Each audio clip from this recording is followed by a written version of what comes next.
Hey guys what's up, कैसे हैं आप सब? I hope you are all fine.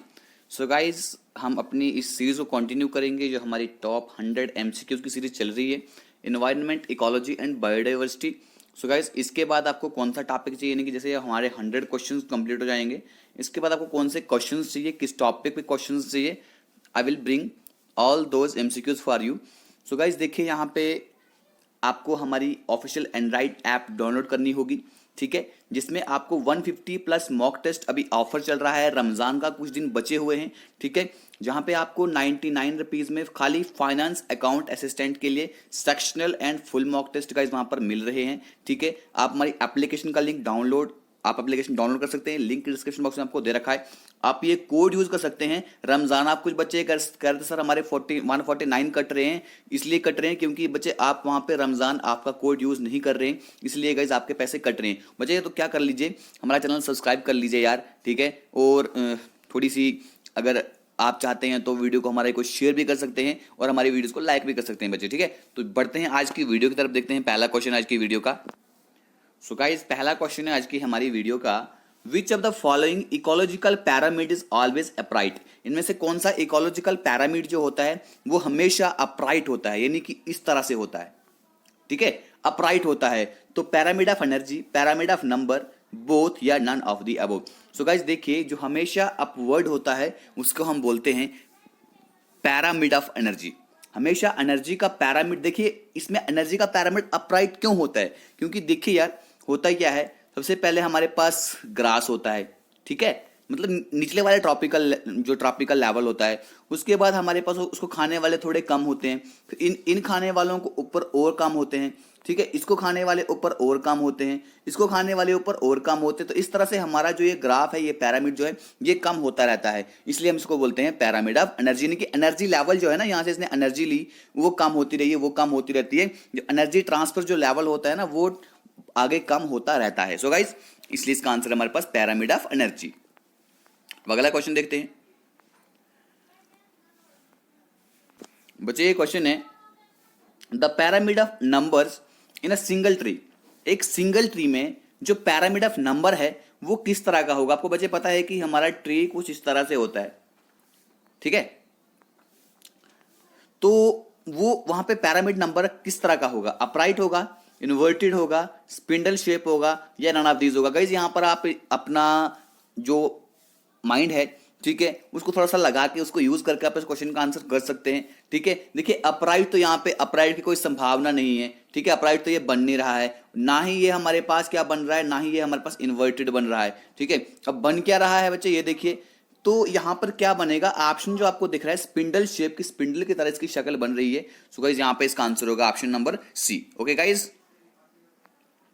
अब यहां पे क्वेश्चन है, गाइस हमारी ऐप डाउनलोड कर लीजिए, उसमें क्या होता है आपको मैं बताता हूं। उसमें मैं आपको डेली के करंट अफेयर के क्विज प्रोवाइड करता हूं आपको, उसके बाद में डेली वो कैब प्रोवाइड करता हूं, ठीक है। तो बहुत जल्दी मैं ये दोनों सीरीज, जैसे कि हमारा वो कैब हो गया, करंट अफेयर सीरीज हो गई, मैं वो बहुत जल्दी आपके लिए शुरू करने वाला हूं डेली बेसिस पे। सो गाइस बस आपका साथ चाहिए, आपका प्यार चाहिए, ठीक है। तो क्वेश्चन देखिए, graphic representation of number of individual, जो नंबर ऑफ इंडिविजुअल की ग्राफिक रिप्रेजेंटेशन होती है अलग अलग स्पीशीज की, जो हर एक ट्रॉपिक लेवल से बिलोंग करते हैं हमारे इकोसिस्टम में, उसे हम क्या बोलते हैं। Ecological pyramid, pyramid of biomass, pyramid of number, pyramid of energy. So guys question पूछे, देखिए क्या पूछा गया, इसे क्वेश्चन को पढ़ना चाहिए पहले आपको। जो नंबर ऑफ इंडिविजुअल होते हैं अलग अलग स्पीशीज के, उनकी ग्राफिकल रिप्रेजेंटेशन को हर एक ट्रॉपिक लेवल में, उसे हम क्या बोलते हैं। यहां पे पूछा क्या गया है बच्चे, नंबर ऑफ इंडिविजुअल्स पूछा गया है। सो गाइस यहां पर आंसर भी आपका क्या होगा, पैरामिड ऑफ नंबर, ठीक है बच्चे।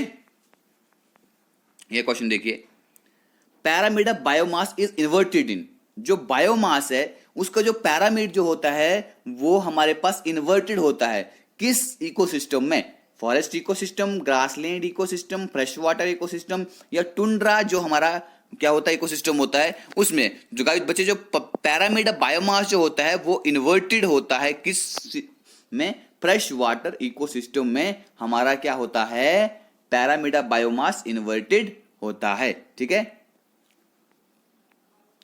इन अ पॉन्ड इकोसिस्टम, जो आपका पॉन्ड इकोसिस्टम है, जो पैरामिड ऑफ बायोम, बच्चे देखिए कंफ्यूजिंग क्वेश्चंस होते हैं, इसलिए आपके इसके लिए मैक्सिमम क्वेश्चन मैंने इसके रखे हैं, ठीक है, आज की इस वीडियो में। तो पैरामिड ऑफ बायोमास क्या होता है, ठीक है, पॉन्ड के लेकिन इकोसिस्टम में पूछा हुआ है आपसे। अपराइट, इन्वर्टेड, स्पिंडल शेप्ड या नन ऑफ द अबोव। बच्चे जो पॉन्ड का इकोसिस्टम है वहां पे जो बायोमास का जो पैरामिड होता है वो इन्वर्टेड होता है। वो क्या होता है? इन्वर्टेड होता है, ठीक है, इस तरह से। अब ग्रासलैंड इकोसिस्टम में जो पैरामिड होता है बायोमास का, बच्चे वो कैसा होता है? अपराइट, इन्वर्टेड, स्पिंडल शेप्ड या नन ऑफ दिस। तो बच्चे ग्रासलैंड इकोसिस्टम में जो बायोमास यानी कि पैरामिड जो है बायोमास का, वो होता है हमारे पास अपराइट। क्या होता है? याद रखिए, ग्रासलैंड इकोसिस्टम में अपराइट होता है। ये क्वेश्चन देख लीजिए, which of the following statements is incorrect. बच्चे यार आप क्या करते हैं ना, आप कमेंट बॉक्स में अपना स्कोर नहीं लिखते हैं, जिससे थोड़ा मेरा मन थोड़ा वो करता है कि यार मैं अब वीडियो ना बनाऊं, ठीक है यार। कमेंट बॉक्स में कमेंट करने से आपका क्या जाता है मुझे बता दीजिएगा, अगर आपके पैसे लगते हैं तो वो भी बताइएगा, ठीक है। Which of the following statement is incorrect regarding ecological pyramid. Ecological pyramid के रिगार्डिंग जो है इनकरेक्ट स्टेटमेंट कौन सा है? Pyramid of energy is inverted. So guys बाहर थोड़ा सा शादी है आज।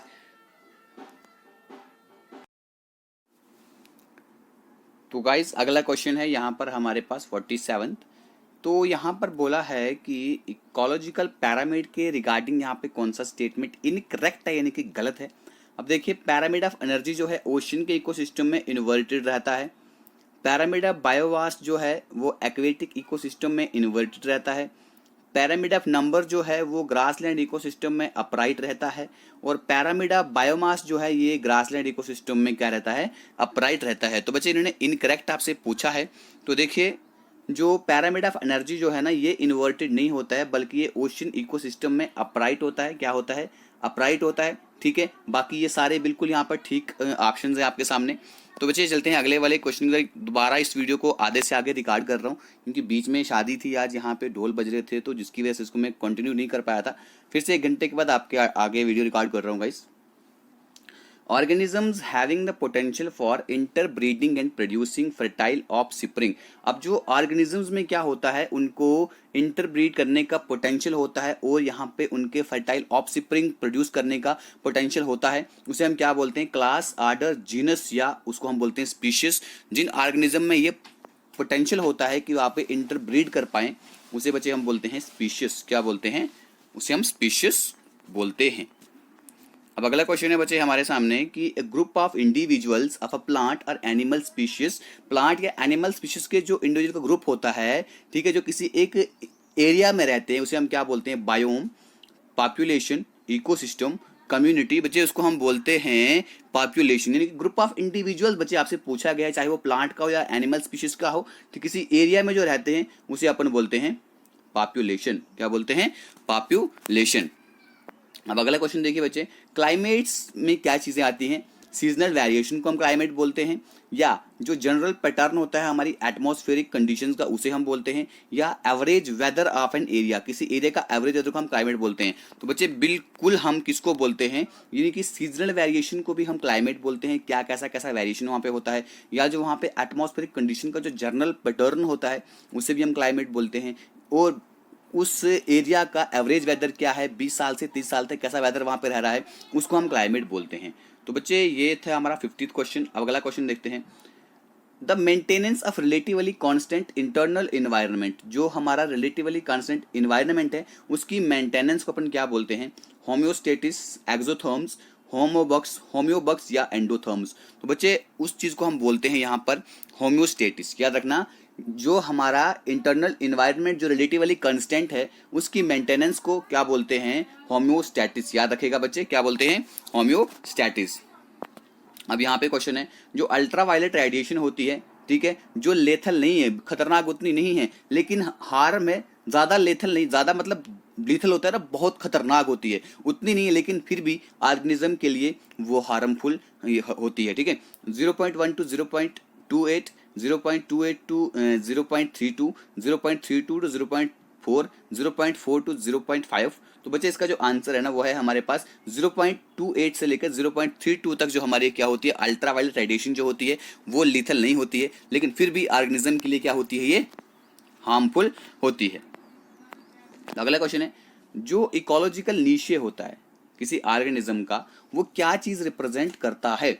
The source it utilizes functional role in the ecological system या the range of conditions that it can tolerate या all of these। मुझे जो इकोलॉजिकल नीचे जो होता है ना उसमें क्या होता है, जो ऐसे रिसोर्सेज उन ऑर्गेनिज्म को जो ऑर्गेनिज्म यूटिलाइज करते हैं उनके लिए वो रिसोर्सेज होने चाहिए। तो उस इकोलॉजिकल सिस्टम जो होता है उसमें उन ऑर्गेनिज्म का फंक्शनल रोल क्या है वो भी हम एक इकोलॉजिकल जब किसी के लिए किसी स्पीशीज के लिए हम या नीचे तैयार करते हैं उसके लिए ये होता है, और वो उसकी कंडीशन का रेंज क्या होनी चाहिए जिसको वो टॉलरेट जिसको वो स्पीशीज या वो ऑर्गेनिज्म उसको टॉलरेट कर पाए, यानी कि ये सारी चीजें हमारे इकोलॉजिकल नीचे में आती हैं।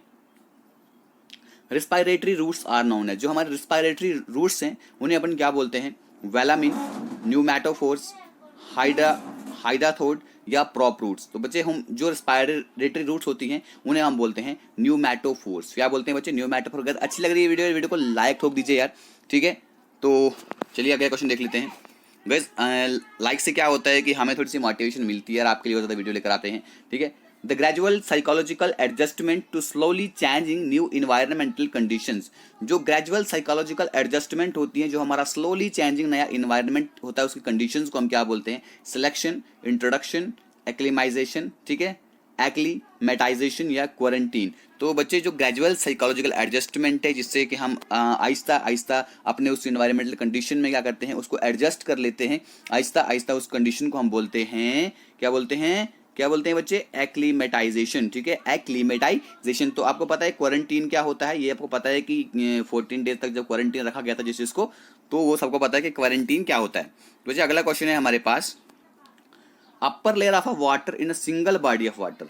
सिंगल बॉडी ऑफ वाटर मतलब कोई एक मान लीजिए कि क्या होता है हमारे पास, अगर कोई एक दरिया है, सिंगल दरिया है, ठीक है, तो सिंगल बॉडी ऑफ वाटर जब होगी, ठीक है, तो उसकी अपर लेयर जो होती है उसको हम क्या बोलते हैं? पानी के लेयर को, ठीक है, हाइपोलिमनियन, एपिलिमनियन या थर्मोक्लाइन या हाइड्रोलाइन। बच्चे मैंने कल भी कहा था प्रोनाउंसिएशन थोड़ी सी गड़बड़ हो सकती है, लेकिन फिर भी हम कोशिश करते हैं। बच्चे इसका जो आंसर है ये है एपिलिमनियन, ठीक है, एपिलिमनियन, ठीक है, अपर लेयर जो होती है। आई थिंक आपने ये क्वेश्चन नहीं सुना होगा, अच्छे लग रहे हैं यार। जिसने ये क्वेश्चन पहली बार सुना ना यार प्लीज लाइक कर दीजिएगा, ठीक है, आपका लाइक हमारा मोटिवेशन है। Lower limit of water availability is soil.